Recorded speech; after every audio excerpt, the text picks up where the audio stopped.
जी नाज़रीन, नओं दरो खां ख़बर शामिल कंदा रहूं त बिजलीअ जे बिलनि में लॻी आयल वाधू डिडक्शन बिलनि, ओवर रीडिंग ऐं ॿियनि मुख़्तलिफ़ मसइलनि जे हल लाइ सेप्को जे CEO सईद अहमद डावा जे हिदायतनि ते रेस्ट हाउस नओं दरो में खुली कचहरी थी।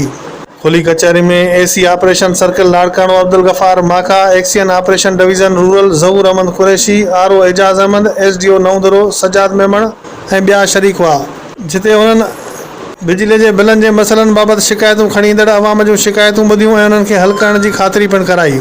खुली कचहरीअ में बिलनि जी दुरुस्तगी, क़िस्त ऐं डिडक्शन बिलनि जी शिकायत खणी ईंदड़ 100 खां वधीक शहरनि खे बिजलीअ जे बिलनि में दुरुस्तगी करे ॾिनी वई। उन मौक़े ते शिकायतूं खणी आयल शहरनि जो चवणो हो त अॻु कयल खुलियल कचहरी में असांखे ठाहे ॾिनल बिल ॿीहर लॻी आया आहिनि। ग़रीब मज़दूरनि जे घरनि जो 40,000 खां बि वधीक बिल उमाणिया विया आहिनि, जेका वॾी नाजाइज़ी आहे। असां महीने में कमायूं 10,000 त 40,000 बिल किथां ॾींदासीं?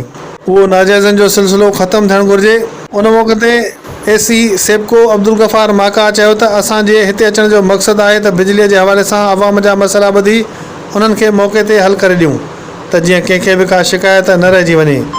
अवाम खे अपील आहे त उहे बिजलीअ जे चोरीअ खां पासो कनि ऐं वधि खां वधि मीटर लॻाराइनि, त जीअं उन्हनि जे मथां बिजलीअ जे वधंदड़ क़ीमतनि वारो भार हल्को थी सघे। उन मौक़े ते एक्सियन रूरल ज़हूर कुरैशी जो चवणो हो त असां पंहिंजे तरफ़ां भरपूर कोशिशि करे रहिया आहियूं त अवाम खे वधि खां वधि रिलीफ फराहम करे ॾियूं, त जीअं उन्हनि तां राहतुनि जो भार हल्को थिए ऐं बक़ाइदात सरकारी ख़ज़ाने में जमा थी सघनि। खुली कचहरी सुबुह जो 10 वॻे खां शाम जो 5 बजे ताईं जारी रही, जंहिंमें नओं दरो ऐं भरपासे जे शहरनि वॾे अंग में शिरकत करे बिजलीअ जे बिलनि जी दुरुस्तगी कराई।